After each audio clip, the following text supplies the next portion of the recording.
Hello guys, welcome back to my channel. আমি সর্বাণী ব্লগে তোমাদের সবাইকে স্বাগত আর সবাইকে মেরি ক্রিসমাস, বড়দিনের অনেক অনেক অনেক বড় বড় শুভেচ্ছা। সবাই ভালো করে পিকনিক কাটাও, সুন্দর করে দিনটা কাটাও।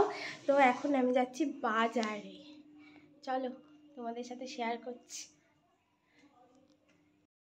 তো গাইজ, বাজার থেকে চলে এসেছি। আমাদের পিকনিকের প্রস্তুতি জোরতোর চলছে। দেখো অঞ্জলিদি কাটতে বাছতে বসে গেছে। তো রান্না করতে শুরু করে দেবো, কারণ বেলা 11টা বেজে গেছে। তো ঠিক আছে, তোমরা দেখতে থাকো। তো গাইজ দেখো, জোর কদমে পিকনিকের সব ব্যবস্থা হচ্ছে। এখানে মাংস দেওয়া হচ্ছে, বাবু আর বাবুর কাকাই মাংস পাচ্ছে। আর এই প্যাকেটে আছে ইলিশ মাছ। চলো, আমারও শাকটা হয়ে গেছে। দেখো দেখো, শাক হয়ে গেছে। আর এখানে বসিয়ে দিয়েছি, এখানে বসাবো চাটনি করবো, চাটনি। এখানে আছে ইলিশ মাছ, ইলিশ মাছের সর্ষে পোস্ত দিয়ে হবে ইলিশ মাছ।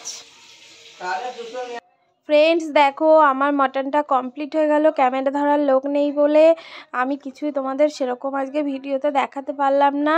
তো ঝোলটা কিন্তু অসাধারণ দেখতে হয়েছে। তো খেতে কতটা হবে পরে বলছি খেয়ে। এ দেখো বন্ধুরা, আমরা খাচ্ছি এখন। দেখো, তো শাক দিয়ে খাচ্ছি। খাওয়ার পরেই ভয়েসটা দিচ্ছি। তো ভালোই হয়েছে খেতে, মোটামুটি ভালোই হয়েছে। আর এখানেও মা খাচ্ছে। সবাই মিলে খাওয়া দাওয়া কমপ্লিট। এখন বাজে প্রায় 3টেরও বেশি বেজে গেছে।